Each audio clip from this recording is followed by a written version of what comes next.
Okay, so good morning. Um, so up to now, we have basically looked at one half of a CFT. So we looked at the chiral fields. And the examples we looked at were free bosons and fermions. And then we looked at the Virasoro the stress energy field.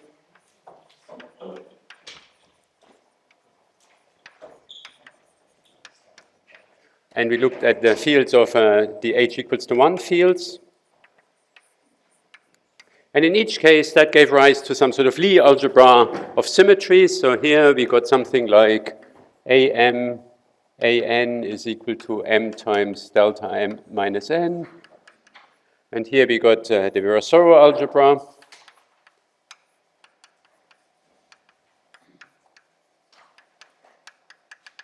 And here we got the affine Kac-Moody algebra.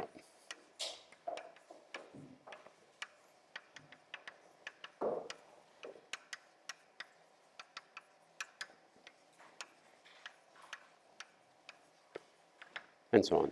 So this is sort of, the way you should think about it is that this is the symmetry of your CFT. And what you should have in mind is that you could have done the same thing for the antichiral fields.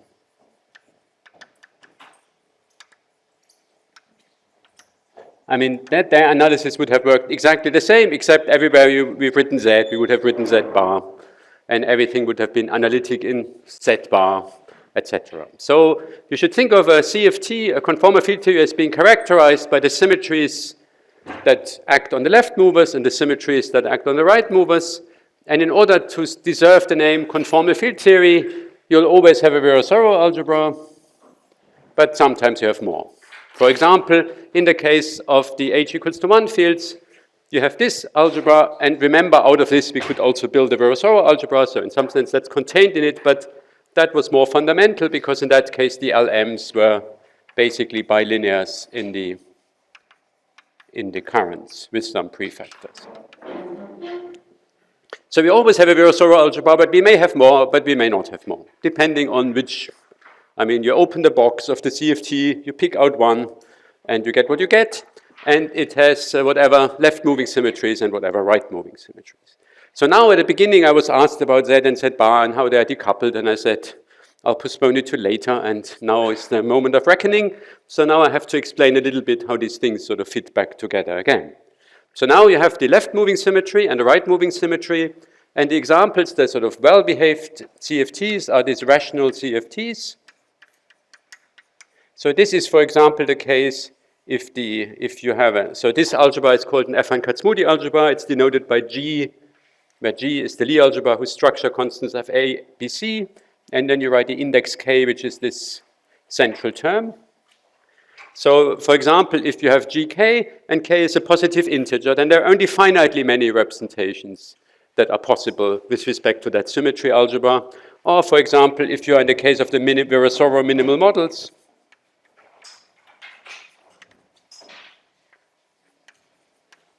that is, if on the left and on the right we only have the Virasoro symmetry and the central charge is of the form 1 minus 6 divided by p minus q squared divided by p times q, then you're also in the world where p and q are co-prime integers, blah, blah, blah, positive co-prime integers greater or equal than 2. Then you're also in the world where there are finitely many representations. So this is sort of the paradigm example for CFTs one has under control. You have a lot of symmetry, and then basically there are only finitely many representations that are possible for this symmetry. Now, typically, people have in mind CFTs where the left-moving symmetry and the right-moving symmetry are the same, but that's not necessarily the case. I mean, you can have heterotic theories. For heterotic theories, the left-moving symmetries would be different from the right-moving symmetries. I mean, the heterotic string is an example of that kind. But let's concentrate on the sort of simple case, the generic case, which is that we have the same chiral algebra on the left and on the right. So I'll denote this as A, and I denote this as A bar. So this is the algebra of chiral fields. And for example, you can encode it in terms of the commutation relations of their modes. And let's assume that there are isomorphic algebras. But as I said, there are other cases, but We are not trying to be the most general here. Okay, so what do we know about the full space of states? Well, what we know about the full space of states is that it will be a direct sum of stuff, of representations of A times tensor representations of A bar. So it'll be of the form Mij. Mij are non-negative integers. So they just tell you the multiplicity with which a specific representation appear. And then you have a representation Hi tensor, a representation Hj. And this is a representation of the algebra A. And that's a representation of the algebra A bar. And you see, I mean, any field that you will find in your theory, you can bring the chiral fields close to it and see how it behaves relative to that. And you can bring the anti-chiral fields close to it and see how it behaves with respect to that. So you know it must form a representation of the left-moving algebra and the representation of the right-moving algebra. And the left movers and the right movers, they live in sort of different universes. They don't talk to each other. So it's a tensor product. The action of A and the action of A bar commute. Just like we had here, we had the A's and the A bars, and the A and the A bars commuted. So there are the left movers act and the right movers act, and your space of states is a direct sum of, say, irreducible representations of the left movers times the right movers. Generically, these are irreducible. There are these sick examples where they're only indecomposable. Then you get logarithmic CFTs, but that's, again, for something for another day, or maybe for never. I mean, in my world, it's for another day, but in your world, it's probably for never. Okay, so this is sort of what you know abstractly, and suppose we are in one of these nice worlds, then we know that this is a finite sum. So that's the whole point. Right? There are only finitely many possibilities for this guy. There are only finitely many possibilities for this guy. So in some sense, this problem has become very, very discrete, very, very algebraic, very rigid. There's not, I mean, it's not like in quantum field theory where anything can happen. There's very, very little information that you can really fix. Basically, you have to choose, I mean, in order to describe the spectrum, all that you have to choose is to say, what's the multiplicity with which combination appears? Now, not everything goes. So now you have to ask, what are the constraints which this spectrum has to satisfy? Well, the first constraint is a relatively, so the following is a little bit bizarre. So there is a constraint I can explain naturally and easily to you, and that's the constraint that's very hard to evaluate. So well, people do whatever they can do. They analyze the obscure constraint, which is much easier to analyze. So let me first explain to you what's the constraint you would come up, and then I'll explain to you why that's not the constraint I'm going to solve, although I should be solving it, except it's very hard. So the first thing you would do is, okay, I'll look at correlation functions. So suppose I take phi1 in here. So this is now a field of Z1 and Z1 bar because it involves a left-moving representation and a right-moving representation, and generically the conformal dimensions of these guys will both be non-zero, and therefore it will necessarily depend on Z and Z bar, because under the scaling behavior, the conformal dimension tells you how it behaves as a function of the Z and Z bar. So suppose I look at a 4-point function, or an n-point function for that matter, but the 4 points will do. Then this 4-point function must, for the start, I mean, the most primitive, well, I mean, this is a constraint even I can solve, although not entirely, is this function should be local. So what I mean by that is, if I take, say, Z1 around the origin, and Z1 bar goes around the origin and the anti-clockwise, then this function should return to the same value. I mean, this is not meant to be a multi-valued function on the complex plane. We are living on the complex plane. So once I've put left and right movers together, everything must be single valued. So this should be local I single valued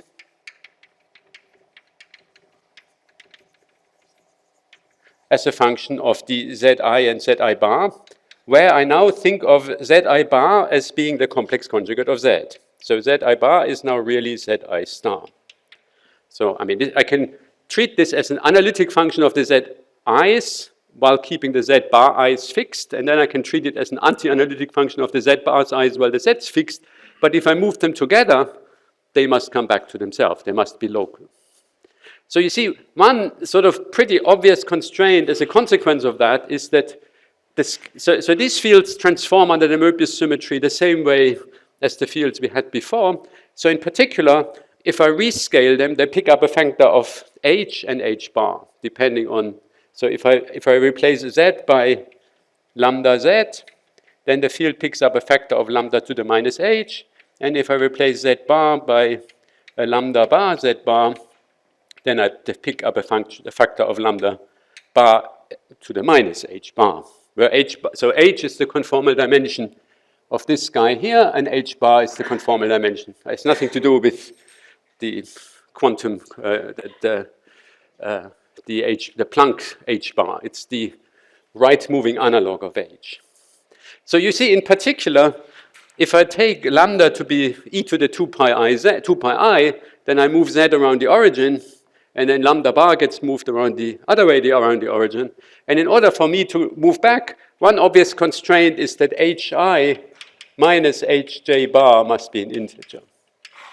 So this is the conformal dimension in the ith copy, and in the jth copy, this must be an integer. Otherwise, this has no chance to be single valued. So I know that already. So for example, if you think about the Ising model, which was the first example of that kind, or the second example of that kind, there I had 3 representations, 0, a half, and 1 over 16. So if h and h bar have to differ by an integer, then obviously I can only combine 0 with 0, a half with a half, and 1 over 16 with 1 over 16. So there's actually not that much possibilities, even at this sort of very primitive level. And in many other cases, that's also the case. So this is actually quite a powerful constraint, and it already restricts the sort of possible terms that can appear, simply based on this very simple locality argument. Now, the real biting argument is not just this, but you would want there to be what's called the conformal bootstrap has to be satisfied. So I'm not sure, you probably have heard about this. So what is the conformal bootstrap? Well, you see there are different ways in which you can calculate these correlation functions. You can either look at the OPE of phi 1 with phi 2 and ask, say then phi I will appear, and then you look at the OPE of phi 3 with phi 4, or you can demand that you look at the OPE of phi 2 with phi 3, and then you get some intermediate state phi k, and then you look at phi 2 and phi 4. And these two have to be the same, right? Because you should be able to say that phi 1 of z1 bar, phi 2 of z2 bar, there should be some structure constant c1 to j, some coefficients of the z's times some fields phi j of z2 bar.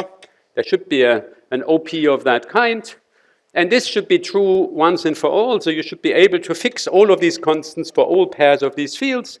And then when you plug it into this formula, you have to plug in the same operator product expansion. And then these two answers must turn out to be the same. That's what's called the conformal bootstrap.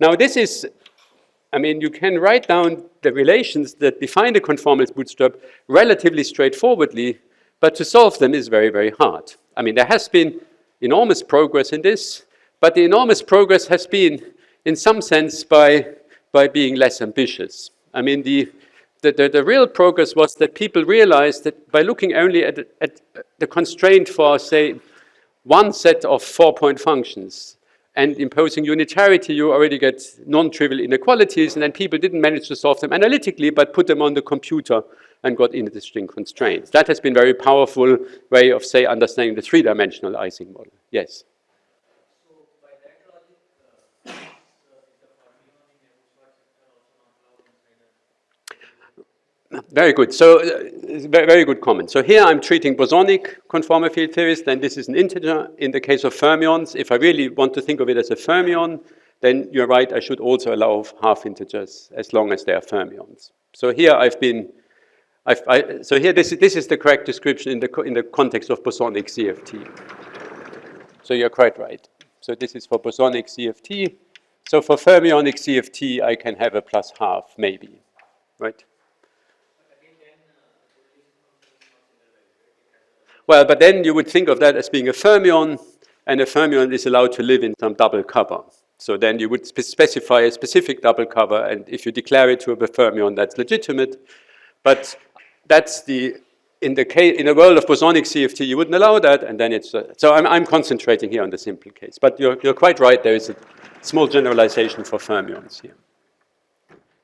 So this constraint is extraordinarily powerful as far as I'm aware, but it's also extraordinarily hard to solve. Because, I mean, you have to sum over all intermediate states, and the progress in the conformal bootstrap of the last few years was not being able to solve this exactly, but to extract interesting information by just zooming in at one specific constraint and then putting it on the computer and using computational power to get interesting constraints.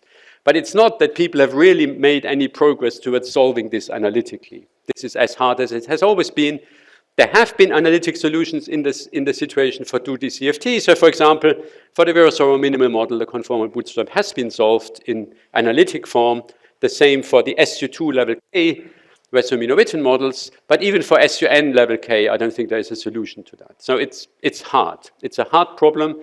But in some sense, it's the most fundamental problem you should solve, because that's really telling you that these correlation functions are well defined. So that's what I was trying to say. This is the obvious constraint, but unfortunately, it's the hard constraint, so it's not the one I'm going to solve. I mean, I'm going to follow the flow. I'm going to do what everybody else does, namely do what you can rather than do what you should. So what is the do what you can rather than the do what you should? Well, the do what you can consists of thinking about that you could also demand this conformal field theory to be well defined on the torus. So you see, so far our conformal field theory, so the world on which the two-dimensional conformal field theory lives has been the sphere.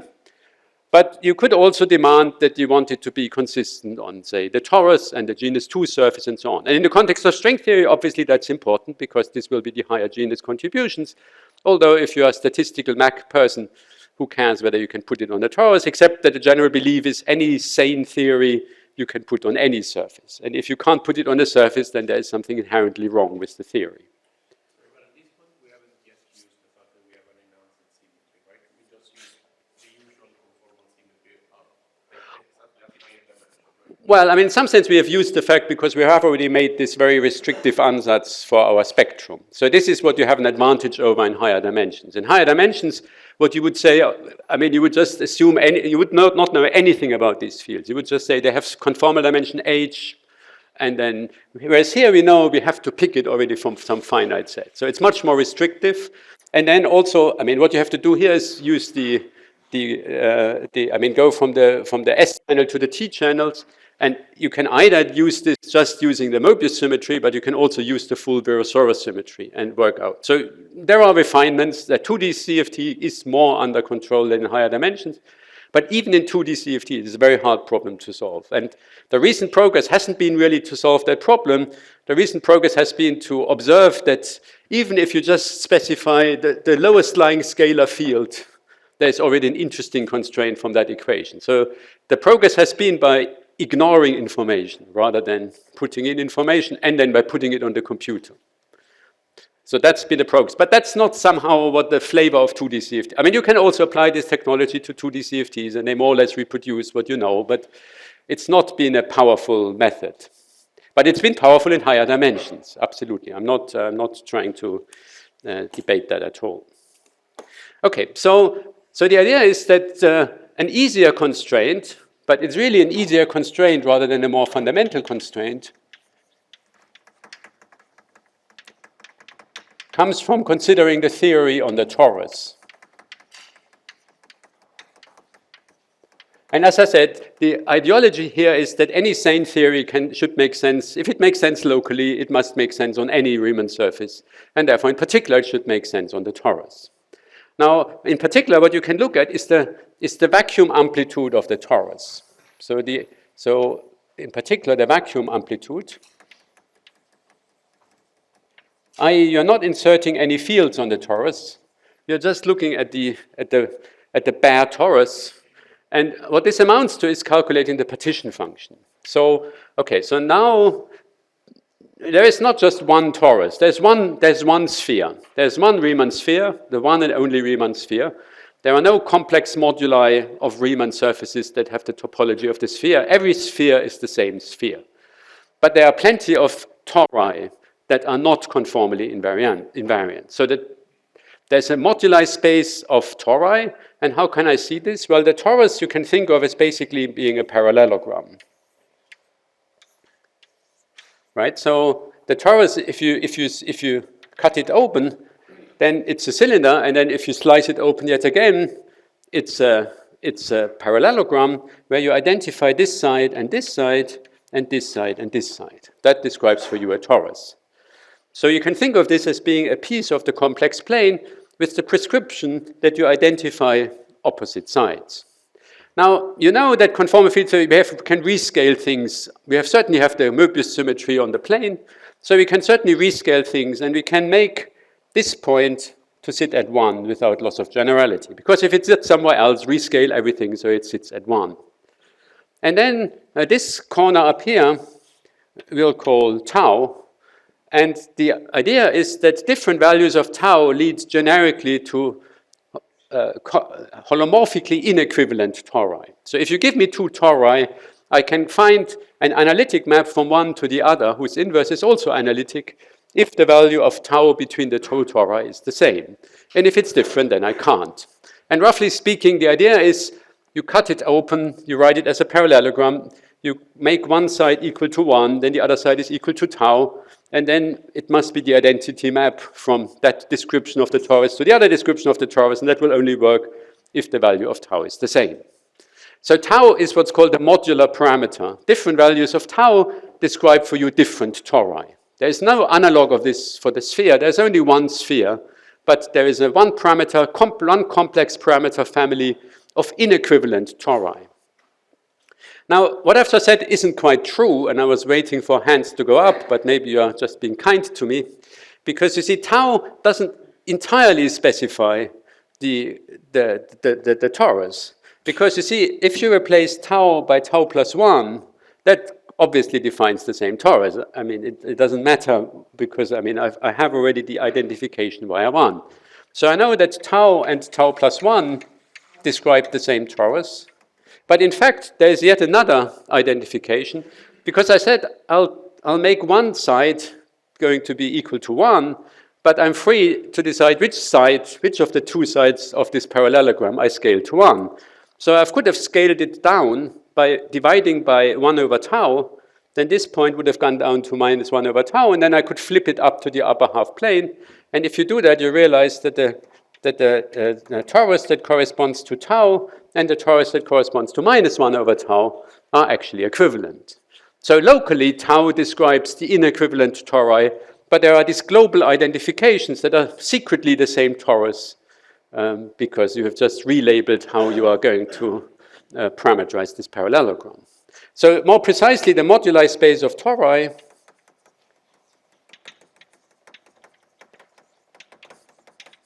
so here I assume that tau is in the upper half plane, so it's the upper half plane. So this is the upper half plane in the complex plane. And then I have to divide it by these transformations, which are the transformations that map the upper half plane to the upper half plane. And if you think about it, these transformations generate the group SL2Z. So this is the group SL2Z. And it acts exactly how the Möbius group acts, except that now these are integers. So it's not to be confused with the Möbius group. It has, in some sense, nothing to do with the Möbius group. It just happens to be a group that looks deceptively similar, i.e. a torus corresponding to tau and a torus corresponding to tau prime, where tau prime is a tau plus b over c tau plus d, where now a, b, c, d are integers with determinant 1. I mean, AD minus BC is equal to 1, describe the same torus. So tau is equivalent to A tau plus B over C tau plus D if A, B, C, and D are elements of SL2Z. So this is not the Möbius group. This is the group of discrete identifications of the modular parameter that describe equivalent tori. Okay, so that's just describing the moduli space of tori.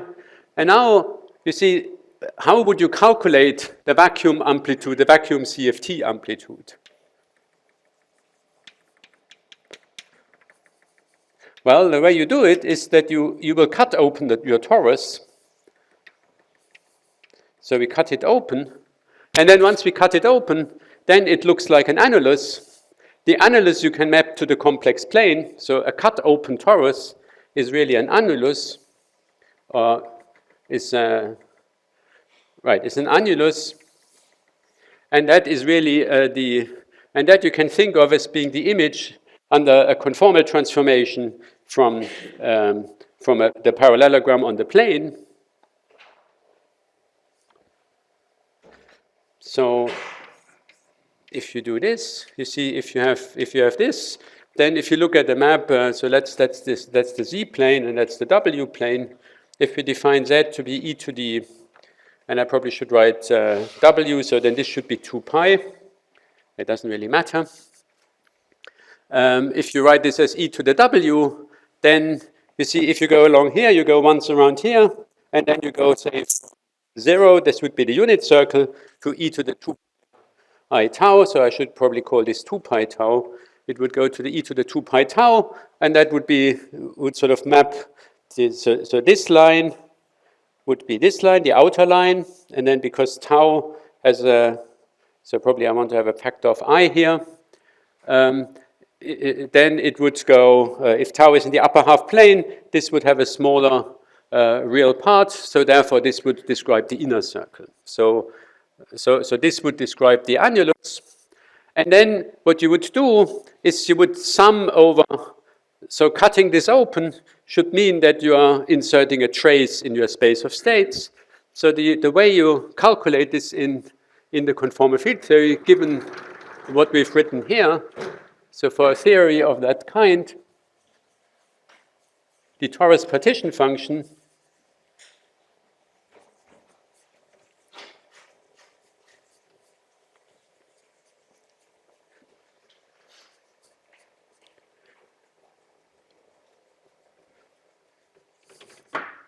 so associated to that, the torus partition function will be a sum over I and j, mij. And now what you have to do is you have to sort of propagate them along by e to the 2 pi I tau. So what this amounts to is the trace in the representation hi tensor hj bar of q to the L0 minus c over 24, q bar to the L0 bar minus c bar over 24, where q is e to the 2 pi I tau.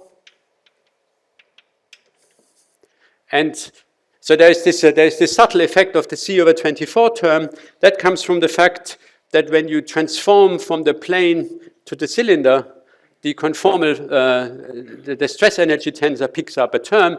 This is a subtlety we've sort of seen it, because you see the stress energy tensor is quasi-primary, but it's not primary.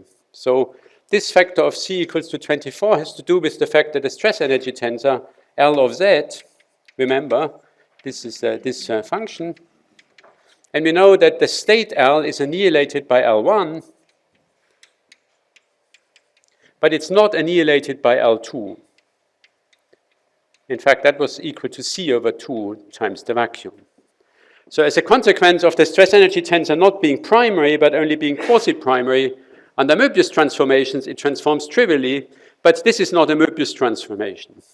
And if you apply a non-Möbius transformation, then there is the Schwarzian derivative term. Yeah, I'm not sure whether I really want to explain this in detail, but under a general conformal transformation, you get a correction term coming from the Schwarzian derivative of this analytic map. And if you trace this through, this leads to the fact that you pick up this term. You see, this comes exactly from this piece, from the fact that it's not quasi-primary, but only primary. And that leads to this correction term of minus c over 24 when you calculate the trace. And this is the sort of partition function you associated to the torus. So it's maybe, yeah, I mean, if you want, I can explain it in more detail, but there are many things I can't explain in detail, and that's probably not the most important one. Okay, so that's how you calculate this partition function, but you see, from the way you've calculated this partition function, it depends on tau, right? So you see, it's a function of tau. So this is for a specific choice of cutting open this torus. So you cut open the torus in one way, and then if you cut it open in one way, you get this partition function is going to be a function of tau, and if you wish, tau bar. Tau bar is the modular parameter, so q bar is equal to e to the 2 pi I tau bar. And so it's a function of tau and tau bar. So on the other hand, I've told you that conformal tori are equivalent if tau is related to, tau doesn't necessarily have to be equal to tau prime, but it can be related via a tau plus b over c tau plus d. So in order, you see, for this formula to make any sense, what you have to demand is that z of a tau plus b over c tau plus d and a tau bar plus b over c tau bar plus d must be the same of z and tau bar. Right? So you have to demand that, I mean, you make a choice in how to calculate it, but it's not allowed to depend on the choice. And as a consequence, this function must have this invariance property. And that just reflects the fact that tau doesn't exactly label the inequivalent tori, but there are tori that are equivalent for which the tau isn't the same, but they're related by this SL2C transformation to one another. So that, you see, is a very powerful constraint. That's the constraint that if I calculate this for tau, and if I calculate it for a tau plus b over c tau plus d, I must get the same answer. And, okay, so in fact, you see, this group is generated by the two transformations tau goes to tau plus 1. That's usually referred to as the t transformation, and tau goes to minus 1 over tau. That's usually referred to as the s transformation. So it's enough to show that it's invariant under both of them separately. So the general case is the same as demanding that tau plus 1, tau bar plus 1 is equal to z of minus 1 over tau minus 1 over tau bar is equal to z equal to tau and tau bar. So that's the thing you have to demand, and that's a non-trivial constraint. So why is this a non-trivial constraint? Well, you see, this sum, this tensor product, you can actually evaluate a little bit more explicitly. So you define what's called the character. You define chi I of tau as being the trace over hi of q to the L0 minus c over 24. And then likewise, chi bar j of tau bar is the same thing for the anti-holomorphic representation.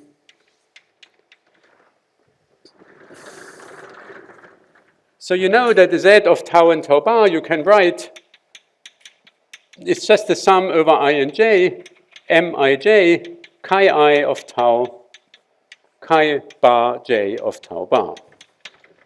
Right? I've just used that the L0s map each representation into itself, the L0 bars map each representation into itself. So I can calculate it on the level of the representations, and then I just multiply them together and add them up. Okay, is that clear? Okay, so now you see this constraint, the equality of this and this is relatively easy. Because you see, what do you do when you shift tau plus 1? Well, when you shift tau plus 1, then q to the L0 goes to q to the L0 times e to the 2 pi I L0, right? Because you're just shifting tau goes to tau plus 1. So what is this? So remember, these representations, they look like these Fock spaces. They have some ground state, and then you have all the negative modes that increase the conformal dimension. But all the negative modes increase the conformal dimension by an integer.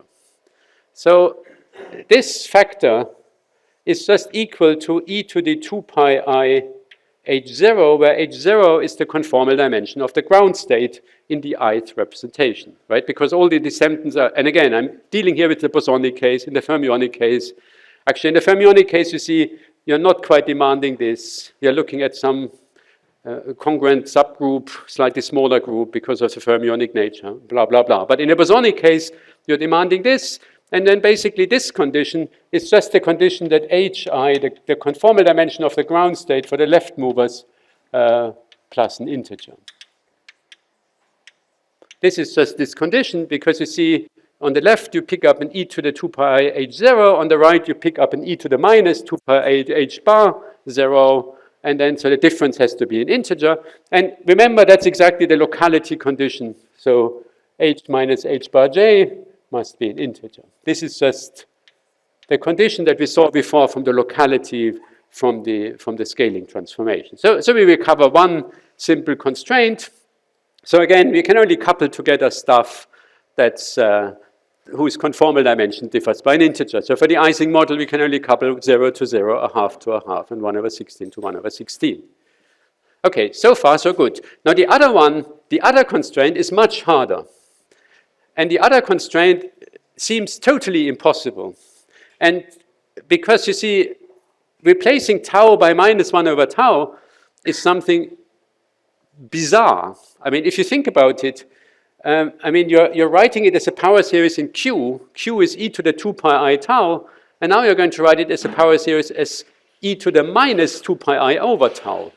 There's no simple way of converting a power series in Q into a power series in e to the minus 2 pi I over tau. So in general, the transformation under the other conformal transformation, under the S transformation, is very complicated indeed. But there is a general theorem about rational conformal field theories due to Zhu, but has been known among the physicists for a long time. And the statement is, and there's an argument from which you can derive it, but I won't go into it.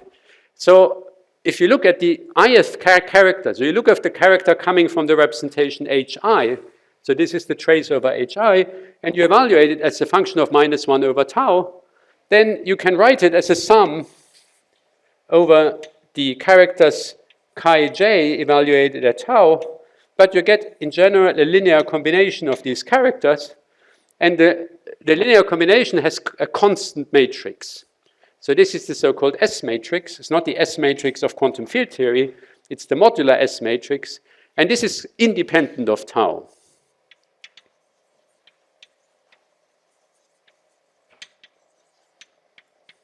And it depends on the conformal field theory under question, what this modular S matrix is. So this is a remarkable statement. I mean, you take, and I'll give you an example in a second. So if you take one character and you evaluate it at minus 1 over tau, I mean, that looks like a total mess. And the statement is actually it's a direct sum of all the characters evaluated at tau with coefficients that are independent of tau. They're just constants. I mean, this has to do with the fact that you can think of this as the torus amplitudes, and somehow the torus amplitudes, you must be able to write in terms of the set of all torus amplitudes, and therefore there must be an expansion of that kind. But it's not totally trivial to prove it, and I'm not going to attempt to prove it, but that is true. And this will therefore give highly non-trivial constraints on what these parameters mij can be, right? The mij must be such that hi minus hj bar is an integer, but in addition, you are relabeling this by this sum, you are relabeling this by this sum, so effectively you're conjugating n by s and the complex conjugate of s, and you have to demand that this combination is m itself again, so it's modular invariant. So this gives you this is a very complicated, a very non-trivial constraint, and that's much, much easier to analyze than crossing symmetry. So while this constraint is a little bit coming in via the back door, it's not the most fundamental constraint you may consider. It's extremely powerful, and it's something one can actually get under very good control, and therefore it's a powerful way of seeing what the possible CFTs are by demanding that this partition function is invariant under the S and the T modular transformation. Okay, so let me give you an example where we can do this very explicitly, and the example is the Ising model. Now I'm going to use a fact about the Ising model which I haven't told you, but which is nevertheless true. Namely, the Ising model is basically a free fermion. Okay, so let's get a sense for how this works, and then that allows us to write down the only consistent partition function for the Ising model, and then you can see how powerful this is. Yes, there's a question.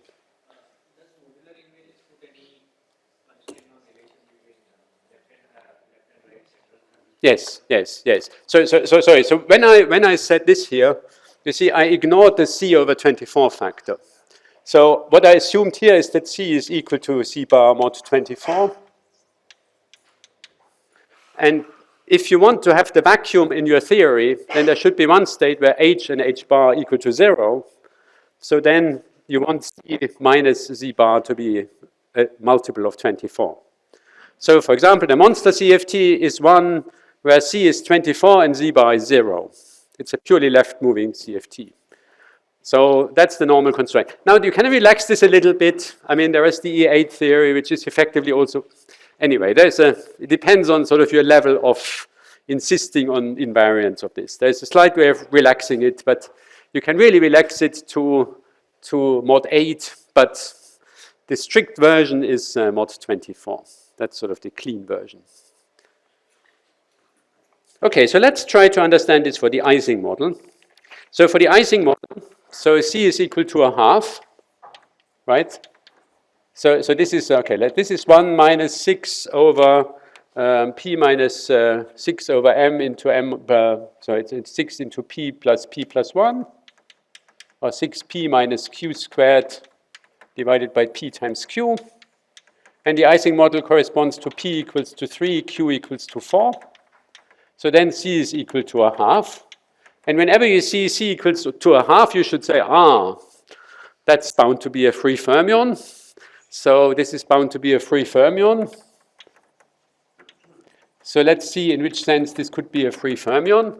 So remember we had this HRS, the HRS, the allowed conformal dimensions, and they are of the form RQ minus SP squared minus P minus Q squared divided by 4PQ. So H11, as always, you see H11 is always 0. And then we have H12.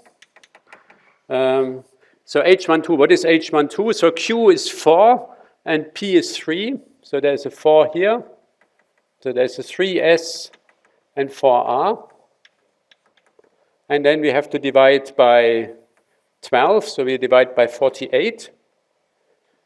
And then here P and Q is just 1. So these are the conformal dimensions of the Ising model for P equals to 3 and Q equals to 4. So if I set R equals to 1 and S equals to 2, this is 4 minus 6 is 2. 2 squared is 4, minus 1 is 3. 3 divided by 48 is 1 over 16. And the third representation is the 2, 1 representation. So then I have 8 minus 3 is 5. 5 squared is 25, minus 1 is 24. 24 divided by 48 is a half. Okay. And remember that these guys will have a null vector at level, so this must have a null vector at level 2.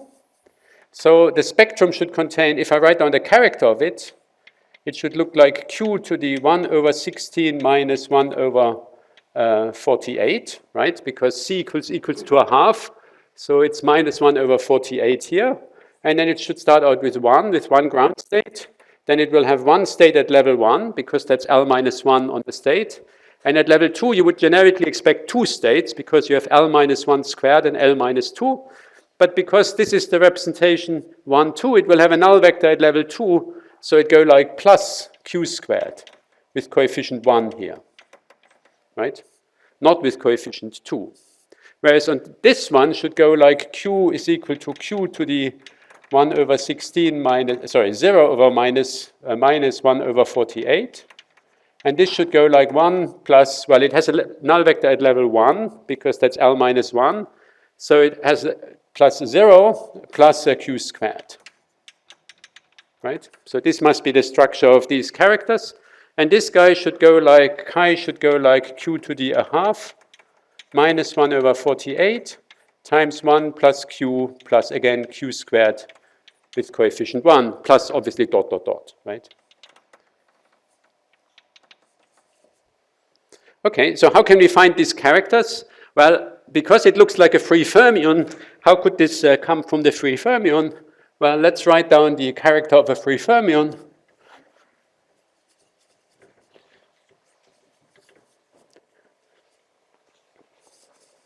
I mean, this is obviously not a proof, but I hope you get the gist of it, and you can prove that it's actually true, but which I'm not doing, but at least I want to convince you that this is plausible.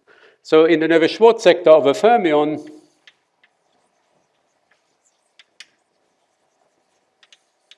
so there I have the ground state, then let's call this fermion chi. Then I have chi minus a half then I can't apply chi minus a half twice. So the next state is chi minus 3/2. Then the next state is chi minus 3/2, chi minus 1/2, right? Then what's the next one? So this is conformal dimension. So this is 0, this is a half, this is 3/2, this is 2. What can I do at 5/2? Well, at 5/2 I can apply chi minus 5/2. So this is at minus 5, this is at 5/2, and so on. So now, if you look at this, you see the states with integer conformal dimension, the one that involve an even number of fermions. Their character, I mean, their state count, there's one state at q to the 0. So I should write q to the minus 1 over 48. So I have one state here. Then I have no state at level conformal dimension 1 because I can't apply the minus a half mode twice. So there's 0 plus 0 to the q to the 1. And there's one state at level conformal dimension 2. So this looks like 1 plus q squared plus plus plus. And the guys that have an odd number of fermions, how do they look? They look like q to the half minus 1 over 48. So there's one here, there's one here. And at conformal dimension 5/2, there's one state. There are not two states. So it looks like 1 plus q squared. Plus, plus, plus. And now you're allowed to do monkey see, monkey do. So you see that this looks exactly like this character, at least up to the level I've calculated. And this looks exactly like this character, at least up to the level I've calculated. So you don't conclude, but it actually is true that this is exactly chi 0, and this is exactly chi a half. This is the character associated to the conformal dimension 0 representation. You can get it from using the fermion and just keeping even powers of the fermion, and the a half representation are all the odd powers, all the odd excitations of the fermions. Okay. That sounds good, but what about the third representation? Where does the third I mean, we said there are three representations. This one. You have to find the 1 over 16.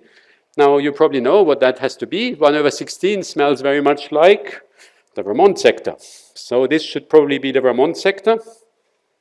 What's the conformal ground state of a single fermion in the Ramond sector? Well, relative to the Neveu-Schwarz sector, it's 1 over 16, because that comes from the modified periodicity of the ground state. So in the Ramond sector, you have a q to the 1 over 16 minus 1 over 48. So this is the Ramond ground state. And then what you can do, you can have chi minus 1 on this. So in the Ramond sector, the fermion is integer moded. So you have chi minus 1. And then you have, at level 2, you have only chi minus 2. Because chi minus 1 squared is again not allowed because of the fermionic nature. So again, that starts out with 1 plus q, plus it has a single state at q squared, just like this representation. So in fact, this is equal to chi 1 over 16. Okay, so I haven't proven it to you. I've just made it plausible by saying that that sort of has the right structure, but you can prove that it is actually so. I mean, this is to say, out of this free fermion, you can form a Virasoro algebra, and we know this will have central charge equal to a half, and then you can show that all its representations are these three, and therefore, that's what you get.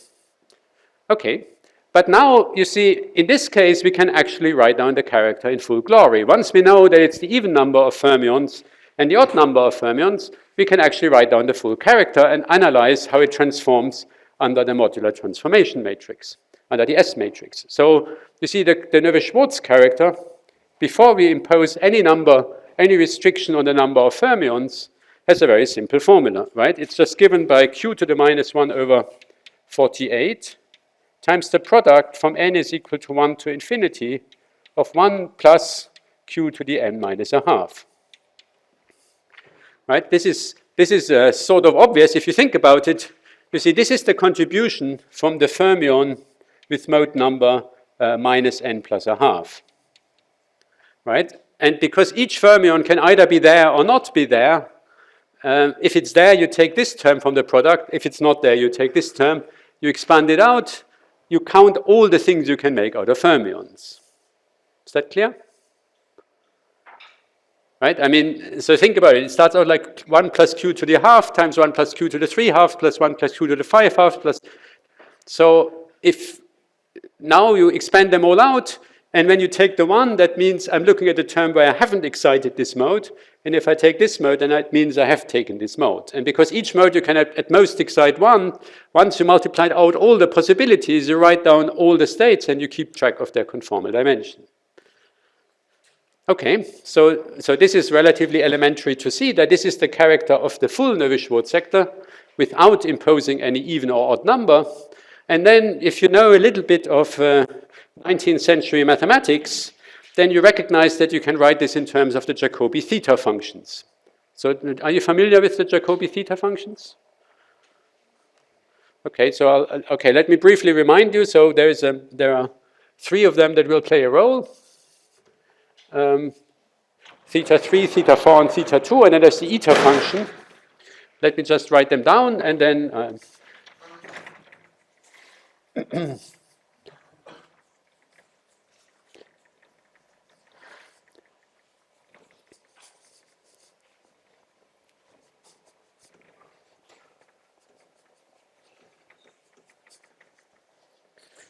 okay, so the theta 3 function, so I'm only writing down the specialized theta functions. I mean, there's non-specialized versions, but for what I'm doing here, this is sufficient. So this is defined by the product of n is equal to 1 to infinity of 1 minus q to the n times 1 plus q to the n minus a half squared. That's the theta 3 function. Then the theta 4 function is defined by this product formula.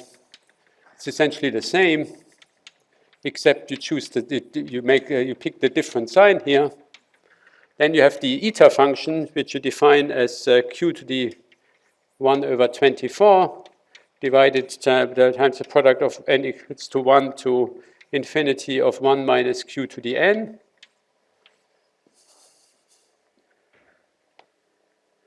And then there is the theta 2 function.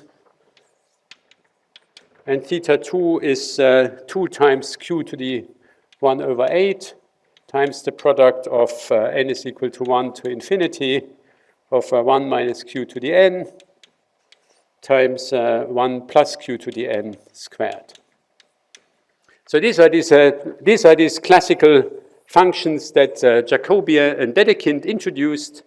And what's special about them is that they have nice modular transformation properties. So theta 3 of tau plus 1, you see, because so these are all integer powers of q, but these are all half integer powers of q. So when you shift tau by 1, you flip the sign for the half integer powers, but don't do anything for the integer powers. So this is just theta 4 of tau, and theta 4 of tau plus 1 is theta 3 of tau.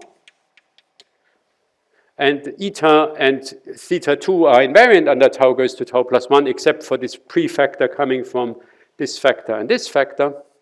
But more importantly, theta 3 of minus 1 over tau. You see, this is, I mean, working out what theta 3 of minus 1 over tau is not the world's easiest exercise, right? Because these terms get totally mixed up in the process.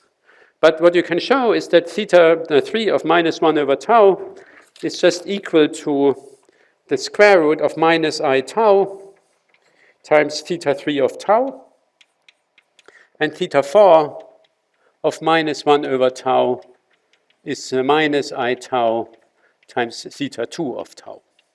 And likewise, theta 2 of tau is minus 1 over tau is theta 4 of tau. So this is sort of the currency in which these modular transformation properties are easy. It's not totally elementary to derive it, but you can do it. And so we want to express our characters in terms of these theta functions and eta functions, because then we can basically read off how the modular transformation properties of these characters will behave. So the eta function has a similar modular transformation property.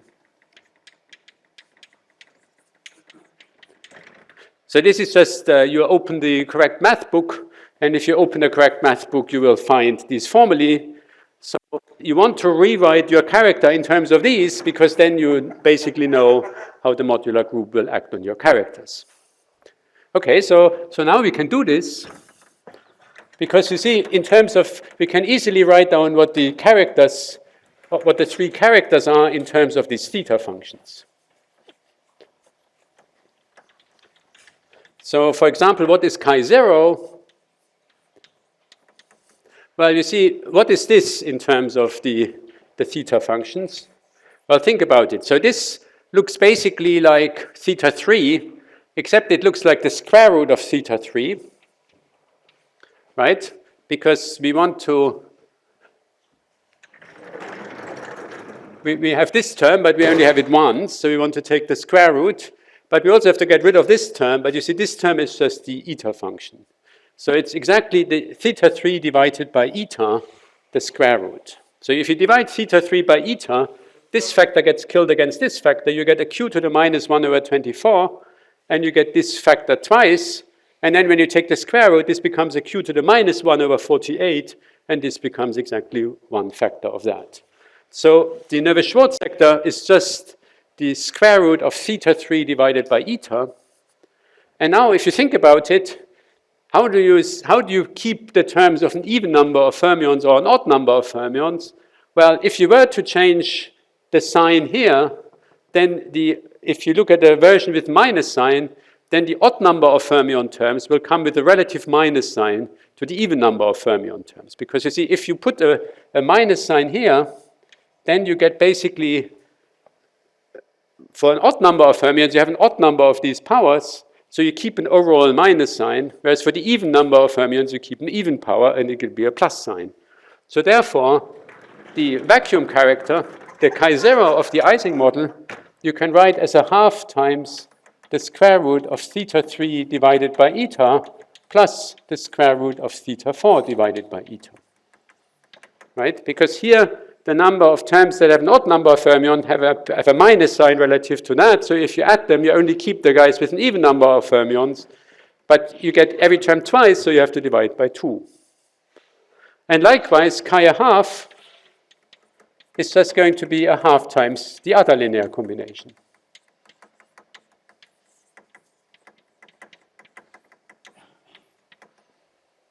Right?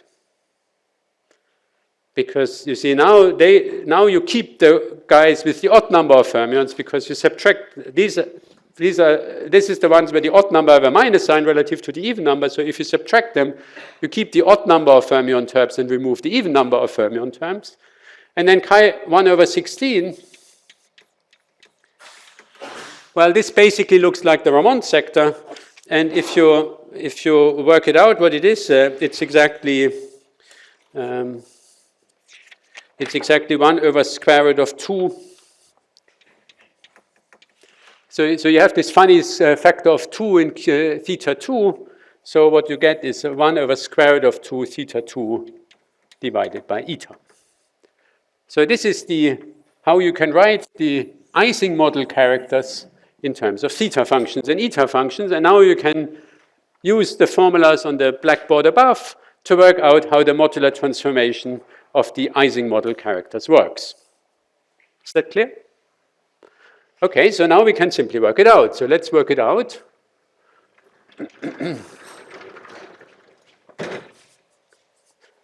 So we want to determine this S matrix that I was so excited about. So let's work out what the vacuum character at minus 1 over tau is.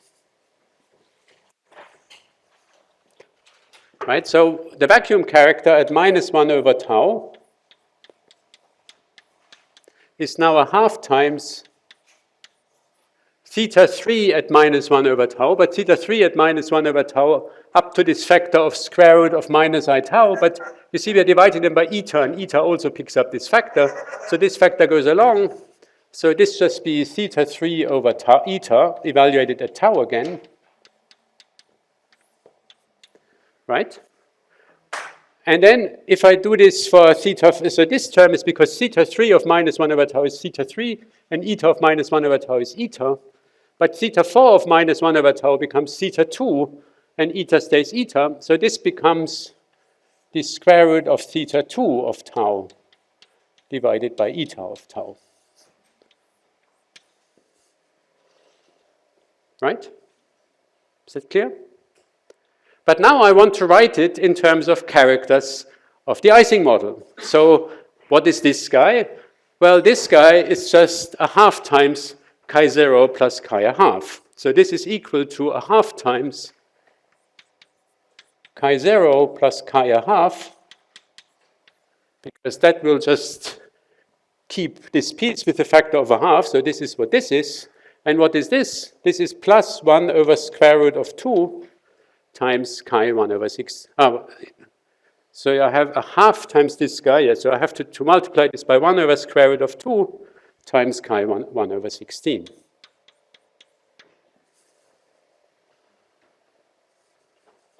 Okay, so let's do the same thing for chi a half minus 1 over tau. Well, you see the first term is exactly the same. The only difference is that there's a minus sign here, but this just term will affect the minus sign here. So this will give you a half into chi 0 plus chi a half minus 1 over square root of 2 chi 1 over 16. And then what is chi 1 over 16 minus 1 over tau? Well, this is, I have to take this, so this becomes 1 over square root of 2, the factor theta 4 divided by eta, because you see theta 2 of minus 1 over tau is theta 4, and theta 4 is now, what do we have to do here? Well, this has to be square root of 2 times chi 0 minus chi a half. Right? Because if I, so it's 1 over square root of 2. If you take chi 0 minus chi over half, you just keep the theta 4 over eta term, and then I want to have 1 over square root of 2 of that, so that's the correct transformation property. Is that clear? So remember, I had this matrix S. So if I write this S as a matrix, where I label the characters in this order, then in the first row I have to write a half, 1 over square root of 2. Then in the second row I have to write a half minus 1 over square root of 2. And in the lowest row I write 1 over square root of 2 minus 1 over square root of 2, 0. So this is the modular S matrix for the Ising model. And as advertised, you see these are constants. And it's quite remarkable that under the modular transformation, you can write it again in terms of the characters with coefficients that are independent of Q and tau. So this is the modular S matrix of the Ising model. And now we have to look at a combination of characters so that the modular invariant partition function, the possible spectrum of our theory,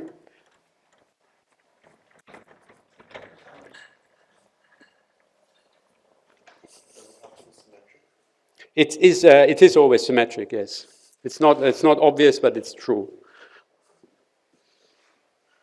Well, maybe actually it's not quite true, but it's almost it's unitary. That's what it is. It's not quite symmetric, but it's unitary. So in this case, it's real. That's an artifact of the fact that the conjugate representations are the same as the representations. In general, it can be complex because the conjugate representation may not be, the relative representations may not be real. So if the representations are real, it's symmetrical, but in the general case, it'll be unitary.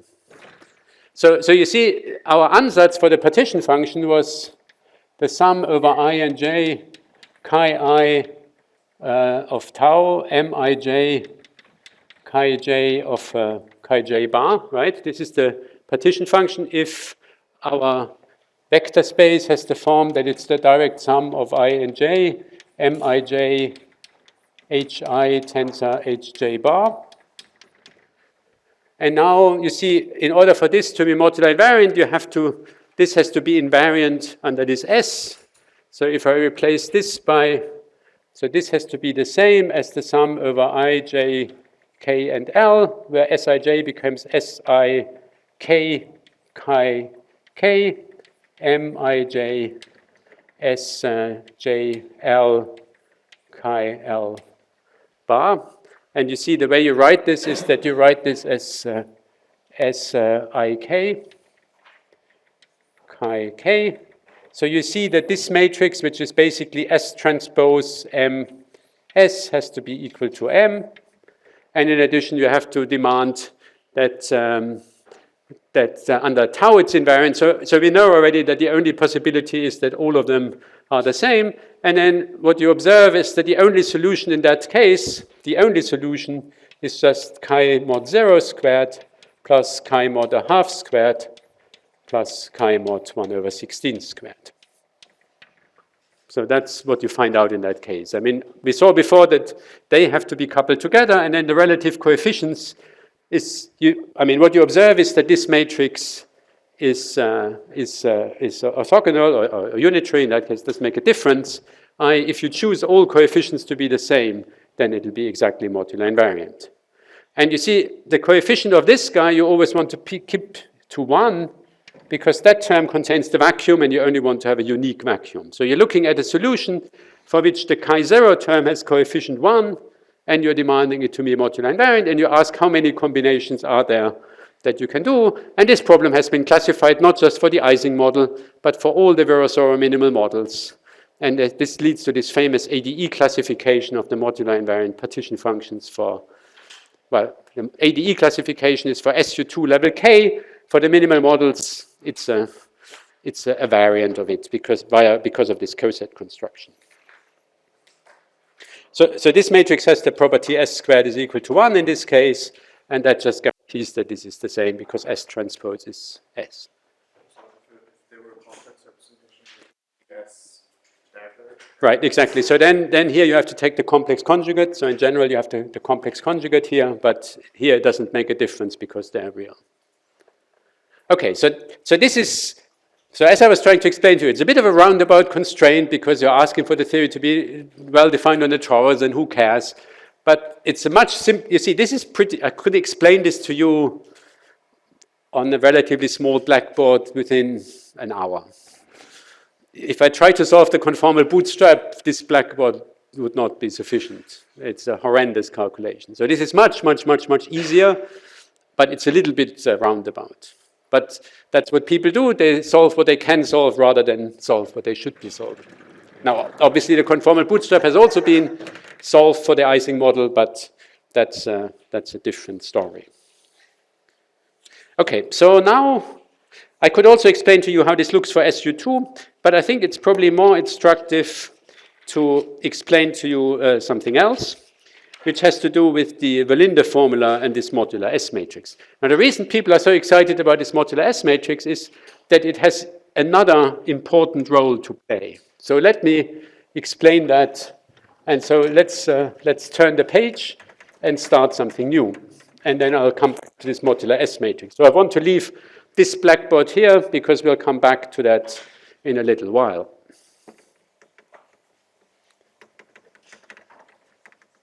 Okay, so far I've been worrying about the spectrum of this theory, but the spectrum is just one thing to worry about. You may want to know more than the spectrum. So in particular, you would quite like to know the selection rules. So what do I mean by selection rules? Well, so I've told you here that the spectrum is, say, of the form H0 tensor H0 plus H a half tensor H a half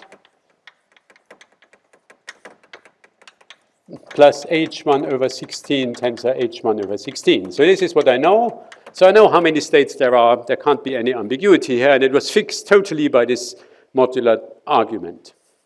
Now I may want to know, suppose I pick some field in here, and I pick some field in here, and I pick some field in here.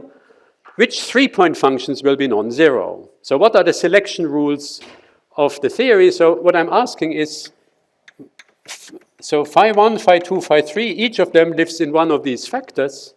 And I want to know for which choices of phi 1, phi 2, and phi 3,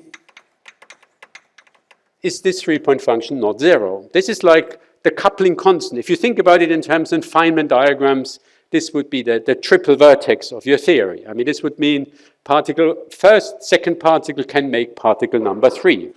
So this is sort of the dynamical information about the structure of the theory. It's not just telling you these are all the guys in town, they also tell you how do they interact.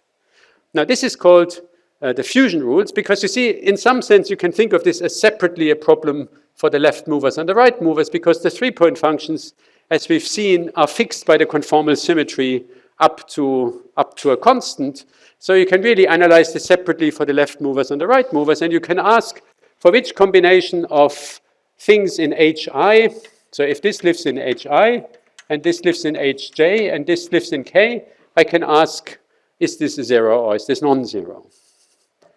So this is captured by what's called the fusion rules. And the way you write this is that you think of this as sort of particle 1 and particle 2 getting close together. So this is some sort of tensor product of H. So this is not the tensor product left movers to right movers. This is like, let's call it, they get fused. You bring them close together, and you ask, which particle am I producing? And the way people write this is they say, okay, you're producing the particle Hk, so these things will be integers, positive integers, or non-negative integers to be more precise. And they will tell you that if I take a particle transforming in representation Hi and one transforming in representation Hj, which representation Hk will appear, and in general with which multiplicity. So the way you should think about it, this is like the Clebsch-Gordon rules of a tensor product, right? So this feels, it's like a tensor product, because you have one particle and another particle, they each transform under some symmetry, you bring them together, you ask, what representations do I find? And this is what you call the fusion rules. And the fusion rules tell you which representations appear when you bring states that transform in specific representations together. So these are the fusion rules. Okay, so what can we say? What do we know about the fusion rules? Well, they are non-negative integers. So, okay, but what else can we observe? Well, we would expect this tensor product. So you should think of this as some sort of generalized tensor product.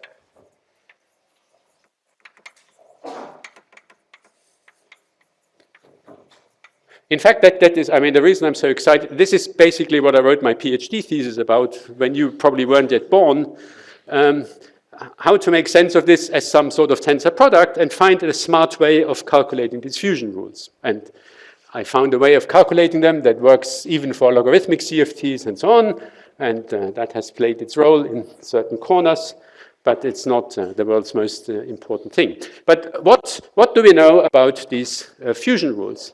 Well, you see, this is like multiplying I and j, but this product should in some sense be associative. So if I first multiply I, j, and then k, that should give me the same set of representations as multiplying j and k, and then multiplying it with I. So these fusion rules must somehow be associative. So what does this mean? So what this means here is if I take nijk, and then I take n, that's a bad name, so let's call this L, and then I take lkm. So this gives me together a representation L, and then L together with k gives me m. That should be the same as njkl, nlin, right? This is just saying that so it doesn't matter in which order you fuse them or in which order you take the tensor product, you should get the same set of representations at the end of the day. Okay, so now I have to make sure that I get this straight. So now we want to think of this. So these things have three indices, but the way you want to think of it as being a matrix associated to each representation. So you want to think of nijk as being the matrix Ni with matrix indices j and k. And the other thing I should make clear is that this is symmetrical under I and j. It doesn't matter in which order they come. So this is also the same as njik. Okay, so now I have to stare at this, and hopefully I'm going to get it straight. There's always a chance I won't. Okay, so the first thing I do is that, because this is symmetrical, I can also write this as KL. So then the left-hand side is really Ni, the matrix Ni, times the matrix Nk, the Jm matrix element, right? Because this is the matrix Ni with matrix indices Jl. This is the matrix Nk with matrix indices Lm. I sum over L. So I get Ik, the matrix Jm, the component Jm. But on the right-hand side, and now I hope I get this straight. So now I want to write this as IL. No, I want to write this as, so this was Li. I want to write this as IL. And this I write as Kj.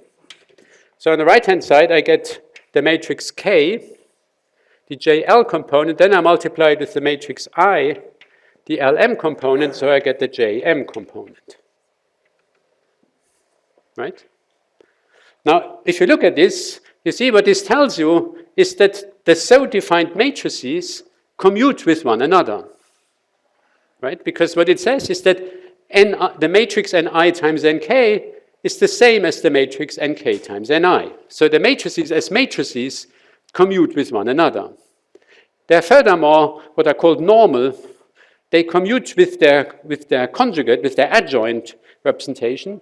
As a consequence, you can diagonalize them, and because they commute with one another, you can simultaneously diagonalize them, right? So, provided that you can diagonalize each matrix, you can diagonalize them simultaneously, and you can diagonalize them each individually because they are normal. It's a condition, I don't want to get into it, but the upshot of this is you can diagonalize them simultaneously.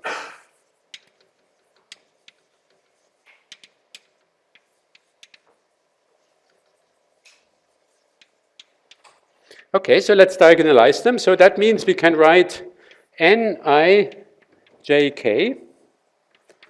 and so we can write this as some diagonal matrix. So the diagonal matrix we'll call lambda. So this is the ith matrix. It'll have the matrix element on the diagonal. It'll have the matrix elements lambda I1 up to lambda I whatever, d. So this is the diagonal matrix, lambda IL, and it's going to be multiplied by delta LM. That's the identity matrix with these diagonal entries. And then I decide to call the diagonalizing matrix, let's call it S. So this is SJL, because this is the lth element, and here I have S to the minus 1 times MK. Right, so I can write Nijk in this fashion. I'm simply I write it as a diagonal matrix. So this is the diagonal matrix. This is this diagonal matrix. And then I have a matrix S from the left and S inverse from the right because I diagonalize it by the matrix S. Okay. So what can I now observe? Well, I can work out the eigenvalues of this matrix in the following manner. So let's take, well, first of all, I know that the matrix, so there's the vacuum representation. So this is the so the vacuum representation I shall denote 0, and obviously the vacuum representation has trivial fusion rules, right? It doesn't change the representation. If I take a chiral field and I multiply it, I stay in the same representation. That's basically how I set it up. So this will be equal to delta Jk. So the fusion rules associated to the identity representation will be the identity matrix. And now I can evaluate, I pick, in this formula, I pick J is equal to 0, and I look at N I0K, Skn. Okay. So this, remember, is the same as N0Ik, and it's therefore the same as delta Ik. So I know that this is equal to Sim. Right? because remember, it's symmetrical in the downstairs indices, and this is the identity matrix, so this is delta ik, so this just turns this k index into an I. On the other hand, I can use this formula with j is equal to 0. So what does this formula look like? Well, this formula looks like the sum over L and M. And then I have S, so j is 0, so I have S0L. Then I have lambda I L. And then I have delta LM. And then I have S inverse MK. And then I have SKN. Right, I'm summing here over K. So I have a sum over K. So this guy obviously is now delta MN, right? When I do the sum over K, because that's the inverse matrix. Okay. Then I have a delta LM, delta MN, so that just turns, so this kills the sum over K. Then I can do the sum over M. The sum over M sets L is equal to N. And then what I get is that this is simply equal to S0N times lambda, S0L times S0N times lambda IN. Because, I mean, so this fixes, so L becomes N. So I sum over M, then L becomes N. So that kills the remaining sum. So wherever I see an L, I have to replace it by an N. So what this tells me is that SIM is equal to S0N times lambda IN. So this tells me that lambda IN, the eigenvalues on this diagonal matrix, are apparently of the form SI N, sorry. Thank you. This is SIN divided by S0N. So this argument tells me that the eigenvalues that appear are actually ratios of this diagonalizing matrix.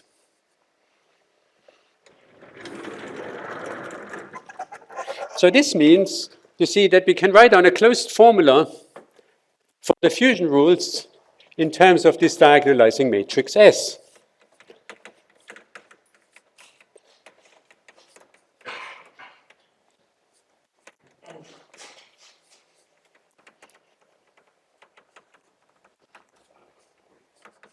Okay, so what does this tell us? This tells us Nijk. If I go back to this formula, you see, whenever I see this, I can replace it by SIL divided by S0L. So I get that this is the sum over L and M. Then I have SJL from here. This guy is going to be SIL divided by S0L, because this is, I have to value this for L. And then the sum over M, I don't have to write it because I just do it. And then this just is S inverse SK. And if I assume that this is unitary, then this is just going to be SLK. So I know that the fusion rules have this remarkable formula in terms of the diagonalizing matrix S. So this is a totally remarkable formula, right? It's a totally trivial formula because I've derived it on two blackboards, follows from virtually nothing. But you see, this means that this matrix S must be pretty miraculous. Remember, these are non-negative integers. S is whatever it is, some unitary matrix. So you have to pick some very special unitary matrix so that when you look at combination, you get non-negative integers. Okay, but that's how it has to be, apparently. So that's how it has to be. Now, so this formula is called the Verlinde formula. But it's called the Verlinde formula because Eric Verlinde made the totally striking, in my opinion, and very deep observation, which is not at all obvious, but true, and there are all sorts of partial proofs for it. So, as you can probably guess, I called this diagonalizing matrix S, and I called it S for the reason that it agrees exactly with the modular transformation matrix of the characters. I mean, this is not at all obvious. So this S is actually the modular S transformation. So the Valinde formula is this formula for the fusion rules where S is the modular S matrix.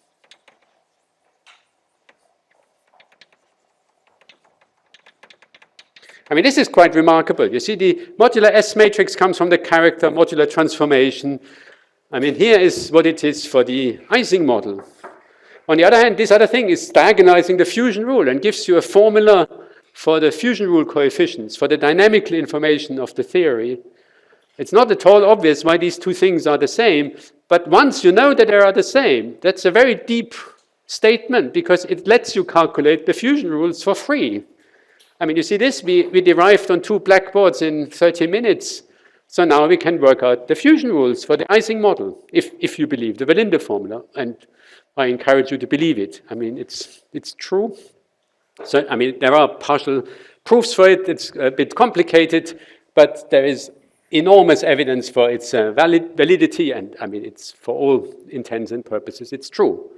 So let's see how this works. Let's work out the fusion rules of the Ising model given the Valinde formula.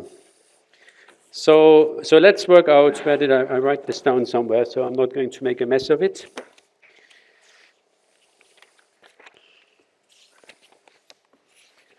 Where did I write this down?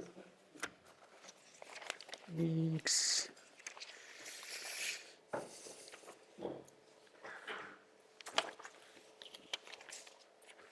I can't find it anymore. Okay, so then you have to help me. Otherwise, I'm.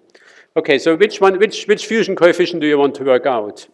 I mean, so let's work out the Ising model. Which one? Half with half giving what? I mean, you have to specify 3 numbers, right?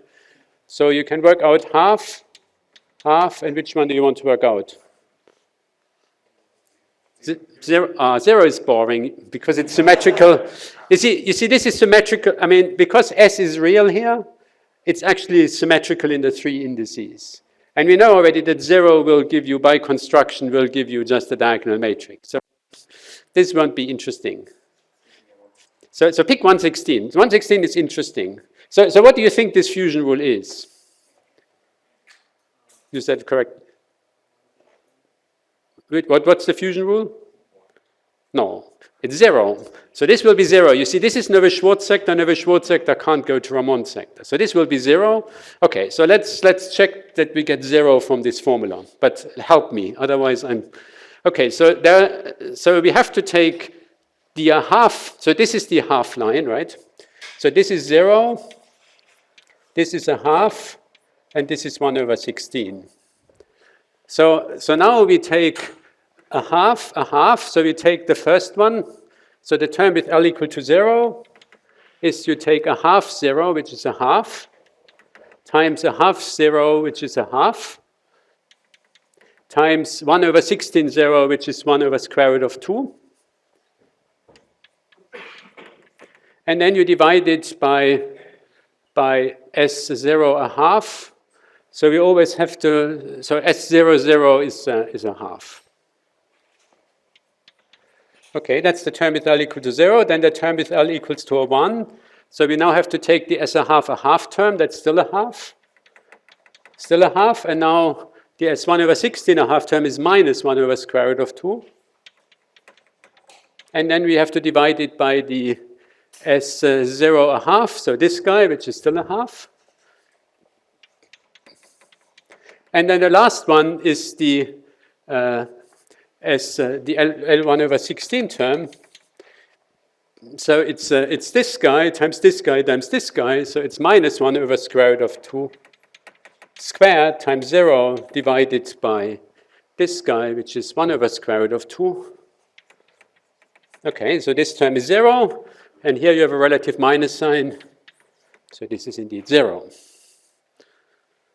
Want another one, or you get the gist of it, right? So this is remarkable, right? This, in my opinion, is totally remarkable. I mean, who would have thought that out of this matrix you would get integers if you do that? In fact, I mean, this is there is some interesting number theory here. You can so use some sort of, these matrices must be very, very special because they lead to non-negative integers via this formula. So they must lie in some specific part of number theory so that they have a chance to reproduce it. There are these Galois symmetries, there are all sorts of fancy stuff you can do with it. That's in some sense the smart way of finding modular invariants, using all these symmetries of this S matrix, which come from the fact that the Velinde formula tells you that the S matrix elements must be very, very special numbers. They can't but just be some random numbers. They live in very special pieces of the number fields. So correspondingly, you can, yes? Is there any formula for any random to the CFT, or are we assuming something special? No. Well, so here you see you have a sum. You have a sum or a representation. So what's implicit in this is that it's a rational CFT, that you have finitely many representations, discretely many representations. Now, I think, so if you ask me, I would believe it's also true for Liouville, but you have to work a little bit. So this will then become an integral, then you have to worry a little bit what's the right measure, and so on. But I think the Velinde formula is a very, very deep property of CFT, and correctly interpreted, it's going to be true for basically everything. It's true for SL2R with the spectrally float. I mean, it's true for any CFT I know, but sometimes you have to think a little bit of how to interpret it. Literally, this formula assumes that it's this. So the other thing you have to be a little bit careful about, something I was about to comment, is you have to divide by this, so you don't want this to be 0. In fact, there's some other neat feature of this, which has to do with the so-called quantum dimension. So let me explain that to you. So we can ask, so these matrices are positive matrices. So the Nijk matrices are positive matrices. Now, positive matrices have a number of cool features. So if I give you a positive matrix, then it will always have an eigenvector with a positive eigenvalue. That's not so surprising, right? Because everything just is positive. But furthermore, you can pick this eigenvalue. Obviously, the eigenvector you can rescale any way you like, but you can choose it in such a way that all its entries are positive numbers. So that's the Perron-Frobenius theorem. The Perron is a matrix mathematics theorem, tells you if I give you a positive matrix, it will have an eigenvector. In fact, the eigenvector with the largest eigenvalue you can choose to consist of purely positive entries. So what is the eigenvector of this matrix? You see, I claim that the eigenvector, and in fact that's the eigenvector that is positive, is the one that where the mth component you just take to be skm, where k is one of the representations. So why is this so? Well, if I think of this as I, right? So the matrix Ni has matrix indices Jk. So what I want to do is this, right? So this is this is the matrix, and the kth component I multiplied with the kth component of this. I should which way around do I want this? Sorry, the kth component of this is for some m. So for a fixed m, this gives me an eigenvector. For each m, there's an eigenvector whose component is xk. So the eigenvector Ni has the eigenvector xk, because you see, when I multiply this out, this is just, remember, this is just the inverse, so this becomes the sum over L, SJL, SIL, SLK inverse, SKM divided by S0L. And now this sum just becomes delta LM, so this L disappears, and I get SJM,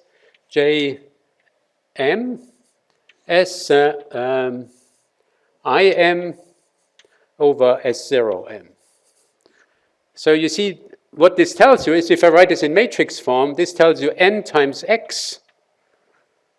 So what I'm looking at here is that the jth component, right? Because I contract over x, I contract over k, and the new index is j. This is just equal to this guy, which is so for the mth x. Sorry, this is a bit. I hope I'm not confusing you unduly. Right. So the jth component of the eigenvector labeled by m, the eigenvector labeled by m has the components skm. So when I contract the k index, I get the j index because I get the guy sjm, right? So this is this guy, and the eigenvalue is just sim over s0m. So now I have to ask which one is the one with the largest eigenvalue, and the one with the largest eigenvalue is conventionally called, is usually, the one with the largest eigenvalue is usually the vacuum.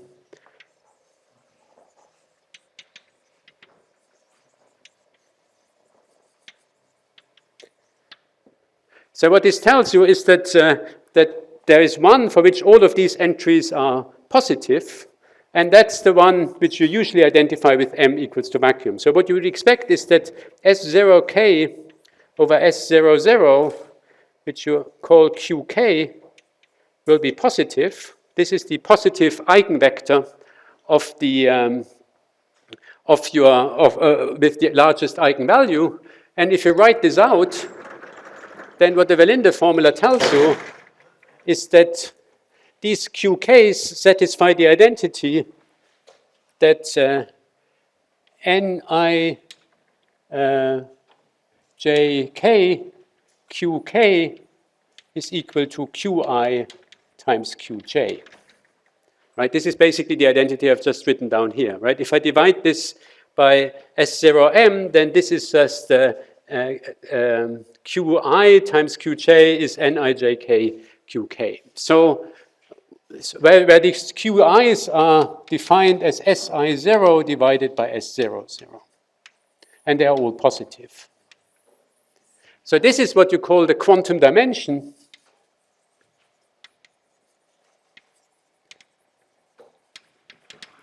Because this formula, this looks exactly like the dimension formula of a tensor product. I mean, in a normal tensor product, if you write times hi tensor hj is a direct sum over nijk hk, then you would think that the dimension of hi times the dimension, well, if they were all finite dimensional, then this identity would be true, right?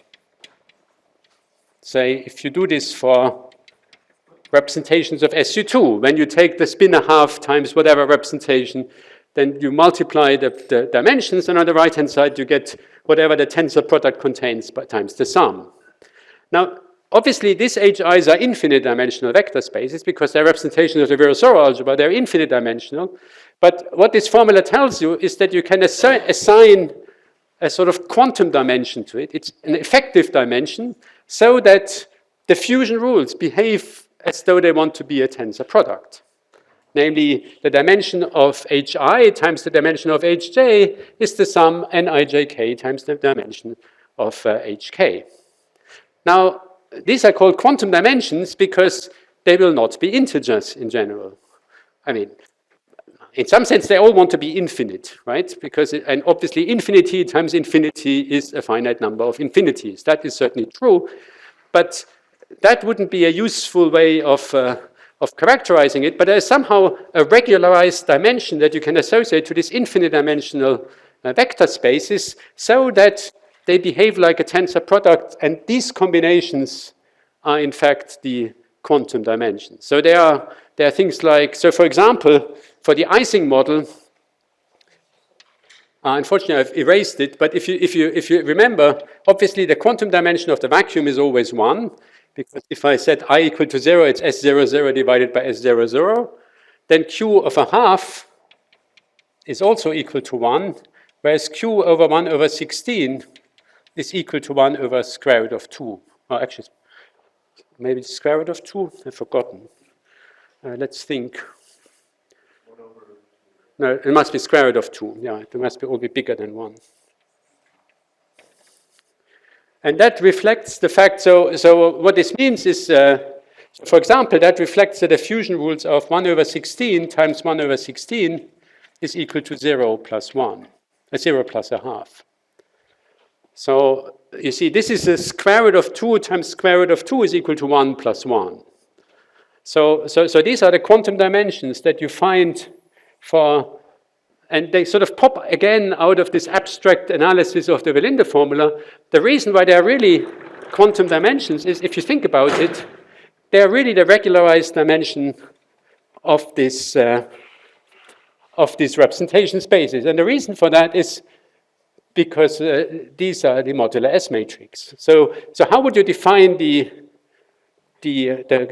quantum dimension? How would you define the dimension of these representations? Well, the easiest thing would be, you would say, okay, Qi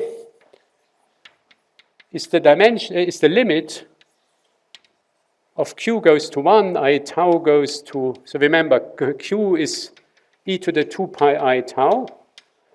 So if you calculate the trace of I as a function of tau, the dimension would be calculating the trace when you take Q is equal to 1, right? Then you're counting all the states with multiplicity 1. So you want to take Q to 1. So taking Q to 1 is the same as taking tau to 0. So in some sense, you want to think of Qi should be the limit of tau to 0 of the character, because the character counts all the states, but with Q to the some power.